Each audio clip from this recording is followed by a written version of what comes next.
Ceci est un livre audio autogénéré par Google. Introduction. L'électricité et l'État. L'augmentation de la consommation d'électricité est l'un des indices du progrès humain. Elle a doublé tous les 10 ans. En France, la demande s'est accrue de 10 à 15% chaque année depuis 1930, et l'industrie privée, alimentée par un marché financier facile, a édifié un appareil de production, de transport et de distribution, vite et bien, offrant les installations les plus rentables. À la veille de la guerre, l'État essayait déjà de donner une impulsion à l'exécution d'un nouveau programme d'équipement industriel par l'intermédiaire de sociétés mixtes. Mais la guerre et l'occupation arrêtèrent cet effort et aggravèrent la situation. En face de besoins accrus, l'industrie électrique française était sous-équipée. Elle devait s'apprêter à assumer des charges considérables, dans des conditions difficiles. L'intervention de l'État était nécessaire pour assurer le financement des travaux et adapter dans un plan à long terme le programme de production aux besoins économiquement probables de la demande future. Cette intervention trouva son exécution politique dans la nationalisation. Avant la nationalisation de l'électricité, 154 sociétés produisaient le courant, 86 le transportaient et 1150 le distribuaient. Une dizaine de groupes industriels contrôlaient 90 à 95% de l'énergie produite. Les auteurs de la nationalisation insistèrent sur la nécessité d'une organisation d'ensemble de la production pour l'utilisation rationnelle des maigres ressources de 1945. Dès 1946, le plan Monnet propose un ambitieux programme. Tandis qu'en 1948, les objectifs de l'extraction charbonnière s'amenuisent, les perspectives de production d'énergie électrique sont élargies.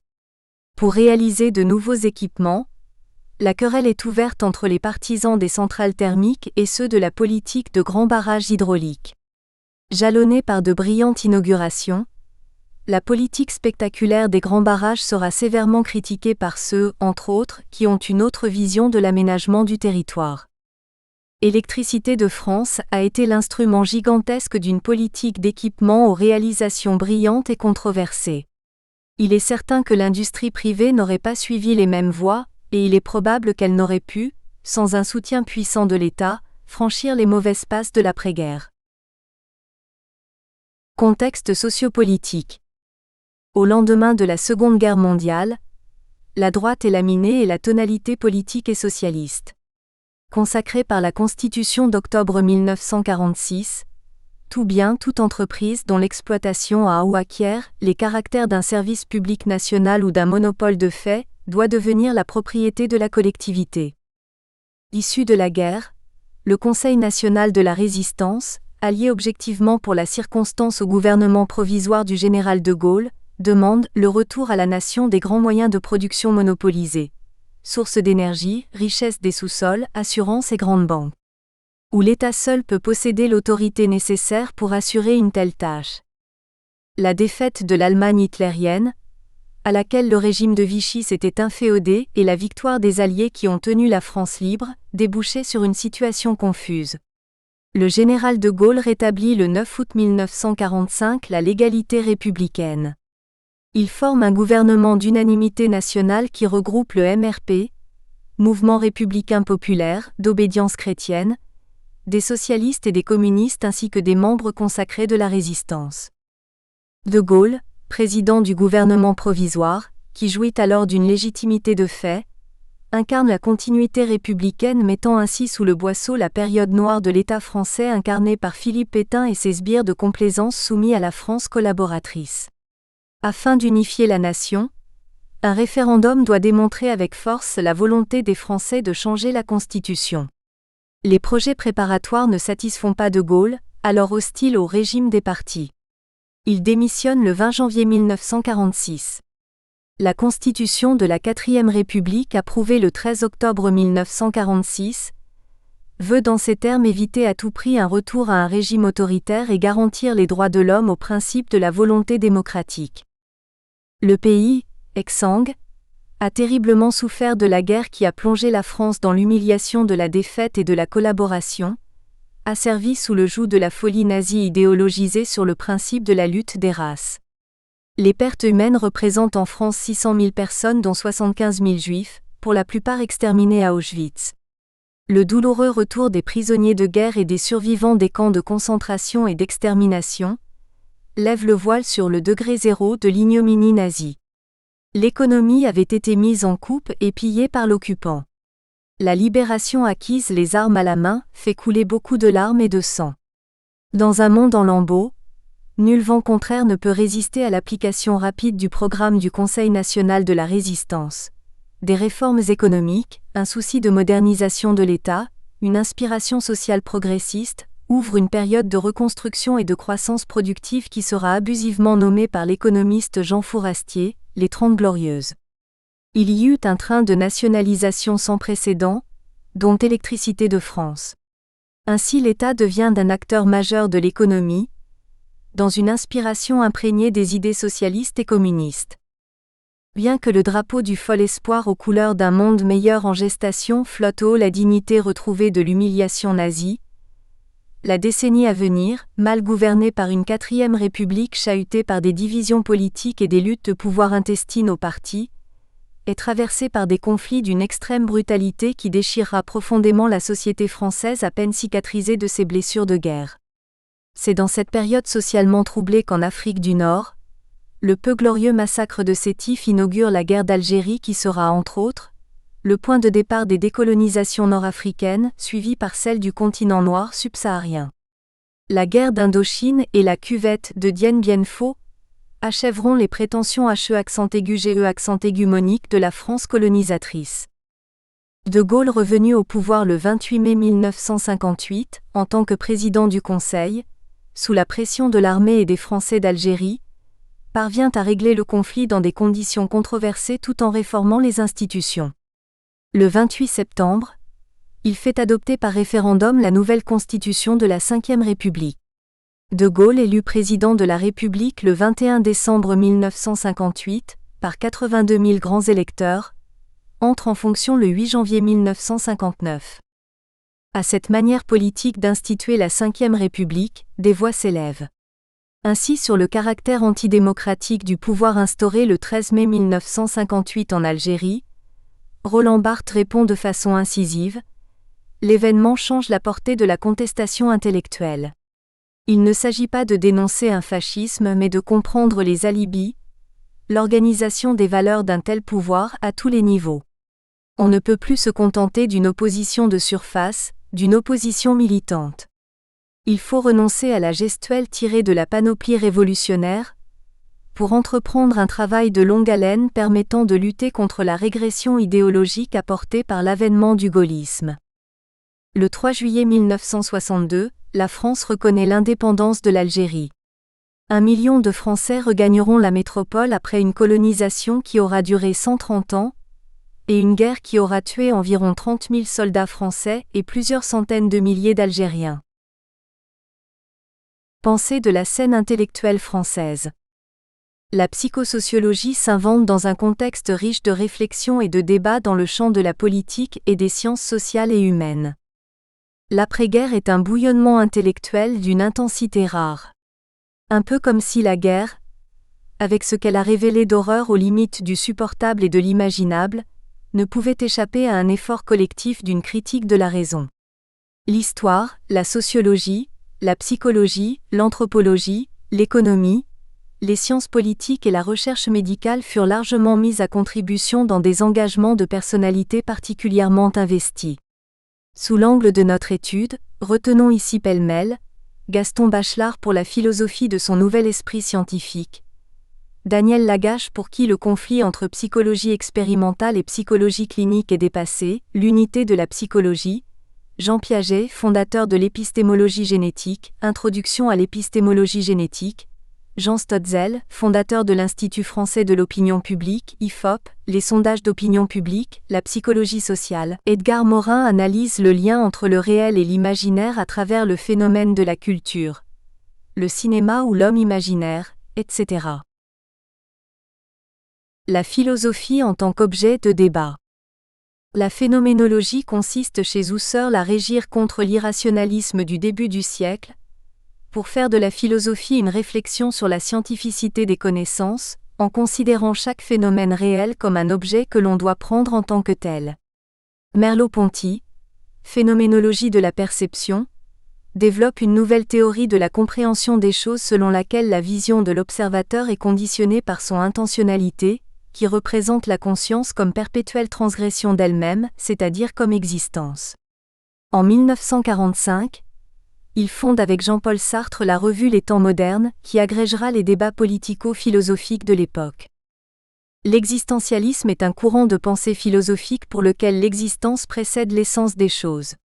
Il met en avant le primat du vécu, qui est la source d'une perception du monde propre à chacun. Il fonde le principe de la totale liberté et de la pleine responsabilité humaine. Cette philosophie se développe dans deux directions. L'une athée et influencée par le marxisme, Jean-Paul Sartre, l'existentialisme est un humanisme, qui met en avant la solitude de l'être face au monde extérieur qu'il crée en cherchant à le maîtriser, l'autre chrétienne est selon laquelle la liberté s'acquiert en trouvant Dieu par une existence tournée vers autrui. Notamment Emmanuel Mounier, fondateur de la revue Esprit, Introduction aux existentialismes. Le structuralisme est un courant de pensée qui envisage les productions humaines comme des objets d'étude indépendants de leur créateur, et comme des éléments d'un ensemble cohérent dont ils tirent la signification et dont ils ne peuvent être soustraits. Claude Lévi-Strauss est alors une figure de proue. Analyse structurale en linguistique et en anthropologie, la notion de structure en ethnologie, les structures élémentaires de la parenté, anthropologie structurale. La psychanalyse. Pour Jacques Lacan, l'inconscient est structuré comme un langage, il rejoint ainsi l'école structuraliste. Il met en avant le désir de l'autre, de la castration qui pousse à combler ce manque, du symbolique comme lieu de l'existence humaine. Le contenu de ces séminaires a été publié sous le titre « Écrit ». Sa pensée a influencé Roland Barthes, critique structuraliste, qui a publié de nombreux ouvrages sur le langage, la littérature, le pouvoir et les signes, le degré zéro de l'écriture. Contexte socio-culturel. L'après-guerre jouit d'un air du temps où souffle un esprit de création et de liberté sans précédent. Le théâtre, la littérature, la peinture, la sculpture, la danse, la musique contemporaine et de variété se conjuguent aux espérances politiques qui promettent un monde meilleur à venir. Le monde intellectuel est en ébullition tandis que le peuple laborieux, mal logé, mal nourri, mal payé, retrousse les manches à la reconstruction d'un pays en ruine. La création littéraire est foisonnante. Jean-Paul Sartre, Simone de Beauvoir, Albert Camus, Raymond Aron mènent le bal du combat des idées. Les débats sur l'engagement à gauche enflamment les cafés de la rive gauche parisienne. Un vent de liberté souffle sur les mœurs d'une jeunesse réprimée par l'idéologie archaïque vichysoise. Jean Genet publie Le Journal du voleur et le condamné à mort. Jean Vilar renouvelle la forme théâtrale. Il crée le Festival d'Avignon et met en scène un jeune premier, Gérard Philippe dans Le Cid et le Prince de Hombourg. Jean-Louis Barrault et Madeleine Renaud créent la compagnie Renaud-Barrault. Eugène Ionesco fait œuvre révolutionnaire avec la cantatrice chauve, jouée sans discontinuité jusqu'à ce jour au théâtre de la Huchette. Samuel Beckett allie l'ironie avec En attendant Godot. Marcel Marceau fait renaître la pantomime avec la création de son personnage Bip, etc. Au cinéma, Simone Signoret et Serge Reggiani se révèlent dans Casque d'or. Yves Montand montre ses talents d'acteur dans Le Salaire de la peur. Auprès de Jean-Louis Trintignant, Brigitte Bardot devient le mythe Brigitte Bardot dans Et Dieu créa la femme de Vadim, etc. En recherche musicale, Pierre Schaeffer s'oriente vers la musique concrète. Pierre Henry, considéré comme l'un des initiateurs de la musique électroacoustique, crée pour Maurice Béjart la Messe pour le temps présent. Pierre Boulez représente l'école sérielle. Il compose des sonates pour piano. Claude Lutté, Martial Solal, André Riwiliotti, Sidney Béchette investissent les cabarets du quartier latin de Saint-Germain-des-Prés à Paris qui devient le haut lieu de l'existentialisme et du jazz de la Nouvelle-Orléans pendant que Boris Vian, accompagné de sa trompinette, mène ses vies parallèles au tabou. Patachou, Mouloudji, Zizi Jeanmer, Juliette Gréco, Cora Vauquer, Francis Lemarque, Georges Brassens, Jacques Brel, Léo Ferré, Jean Ferrat, Charles Aznavour, Guy Béard, Gilbert Bécaud, Jacques Higelin font les beaux jours des cabarets et music-halls. La toute nouvelle chaîne unique de la télévision en noir et blanc est un service public en expérimentation. Pierre Desgroupes, Pierre Lazareff et Igor Barrère inaugurent des magazines d'information tels que 5 colonnes à la une, avec Max-Paul Fouché Lecture pour tous, avec Pierre Sabag au théâtre ce soir, ainsi que Stelio Lorenzi avec La caméra explore le temps.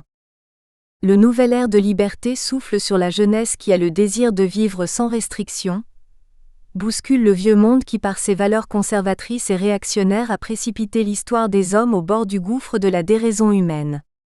Au risque de l'oubli de ceux qui ont vécu l'innommable, et de ceux qui ne reviendront pas. Sur le plan économique. L'économie est à genoux, et seule une aide économique extérieure peut aider à reconstruire un pays en ruine. Ce sera le plan Marshall. Conçu pour reconstruire l'Europe après la Seconde Guerre mondiale. Il était programmé pour 4 ans, et fut administré par l'Organisation européenne de coopération économique, OECE. L'aide américaine.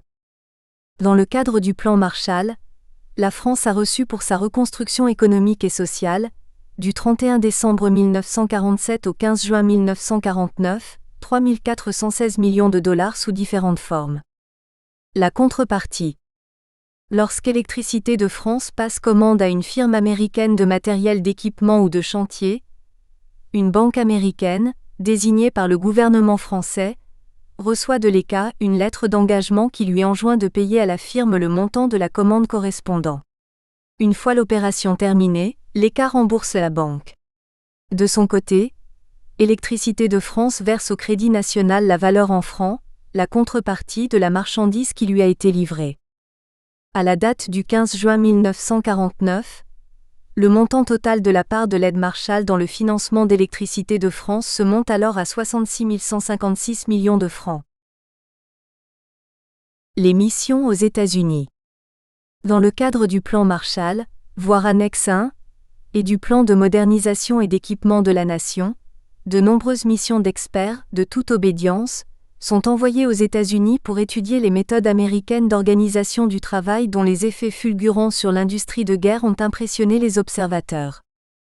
Ces missions s'inscrivent dans la logique du plan Marshall. La doctrine du crédit et de l'investissement impliquée par le plan Marshall déborde la doctrine implicite des accords de Bretton Woods et s'oppose aux conceptions libérales. Le crédit distribué est un crédit d'intérêt mondial qui sert en même temps des buts humanitaires et des intérêts économiques globaux, qui soutient les régimes démocratiques, qui se propose d'éviter les guerres et les conflits sociaux et qui tend à la restauration d'une économie mondiale fondée sur les mécanismes du marché international. Il est clair que pour contrer toute velléité, réelle ou supposée, de l'expansion soviétique, que les États-Unis revendiquent le leadership dans la reconstruction du monde. Ils affirment ainsi la seule doctrine politique compatible avec le fait de l'économie internationalement dominante. Pour M. Hoffman, l'administrateur américain du plan Marshall, si le plan Marshall échoue, l'avenir sera sombre. Au mois de juillet 1949, la première mission française est envoyée par la sous-commission productivité de la main-d'œuvre de la commission de la main-d'œuvre du premier plan. Lui succède, un mois plus tard, une grande mission de productivité à laquelle participent des responsables mandatés de la construction électrique. La toute nouvelle AFAP, Association française pour l'accroissement de la productivité, créée le 8 mars 1950, diffuse les rapports de ses premières missions et de celles qui lui succèdent. On peut penser sans réserve que les conclusions de ces missions sont largement diffusées et commentées dans le pays, et que ceux qui s'occupent de la gestion des hommes, à EDF en général, et au service de la production thermique, SPT en particulier, y ont eu accès. La façon dont le SPT adopte résolument de nouvelles techniques empreintes de scientificité laisse à penser qu'il a su tirer parti du mouvement réformateur, initié par ces missions. Rapport de la première mission.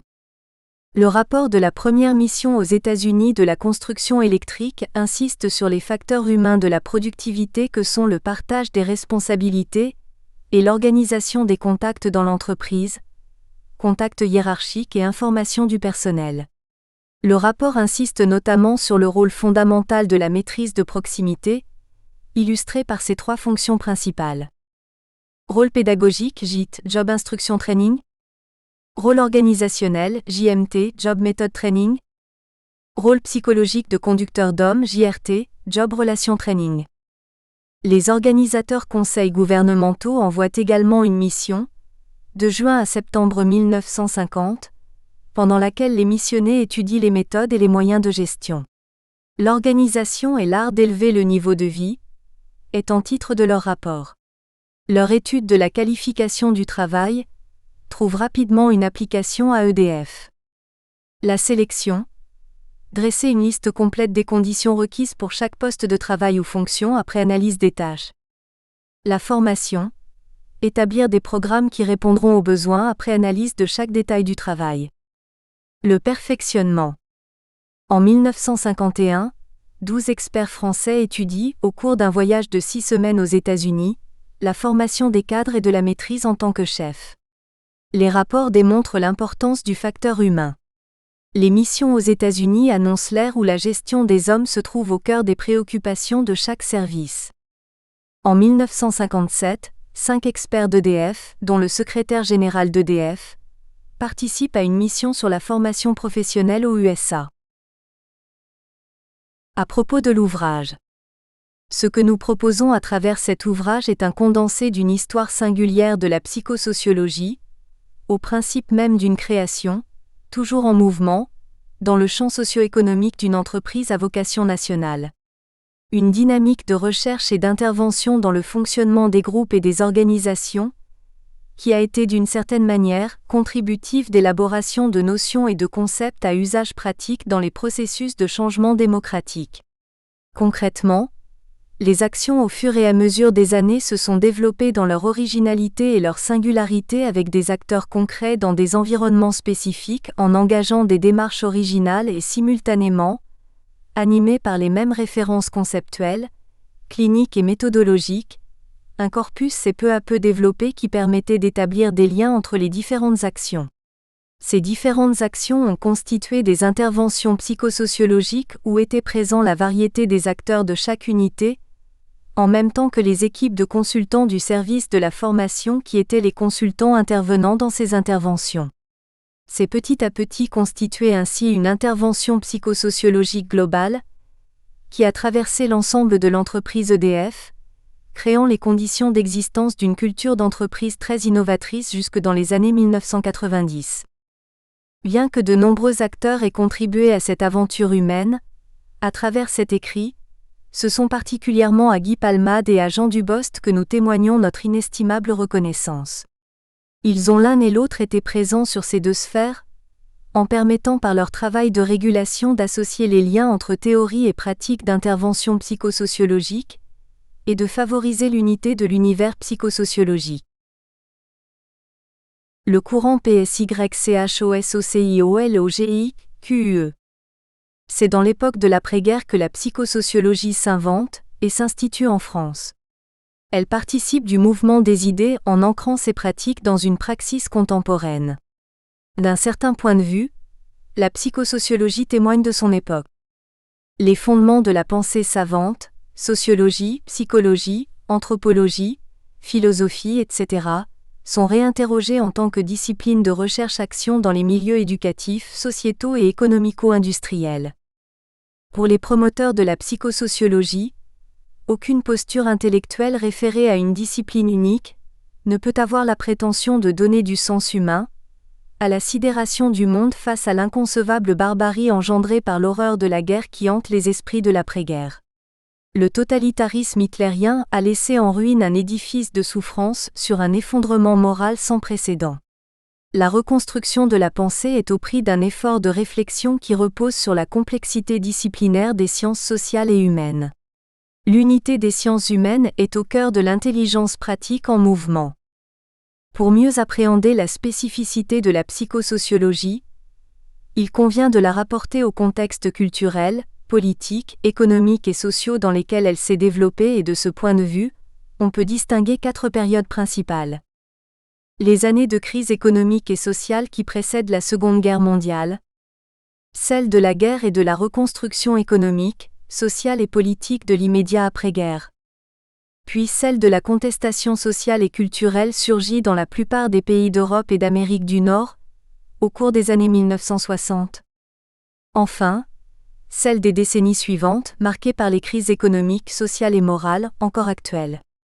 L'époque est particulièrement riche en recherche et en expérimentation pédagogique, psychologique, sociologique, voire anthropologique.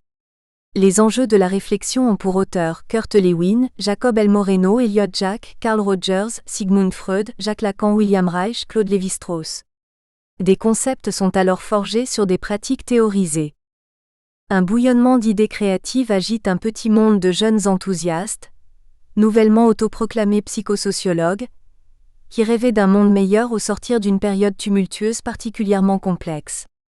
Bordée sur un flanc par la révolution marxiste, sur un autre par la psychodynamique freudienne, ou encore par les courants de la psychologie sociale américaine. Bien que chacun marquât ses points de vue, la communauté des psychosociologues français se situait franchement dans un courant réformateur.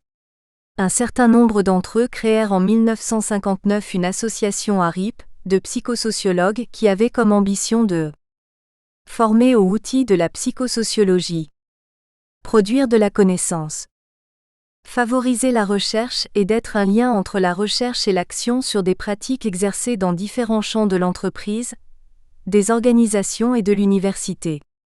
C'est dans le même mouvement que des psychosociologues interviennent à Électricité de France, entreprise nouvellement nationalisée qui participe à la reconstruction de la France. Entre les psychosociologues de la... Nous espérons que vous avez apprécié cet aperçu. Pour continuer à écouter ce livre audio sur Google Play Livres, utilisez le lien dans la description de la vidéo.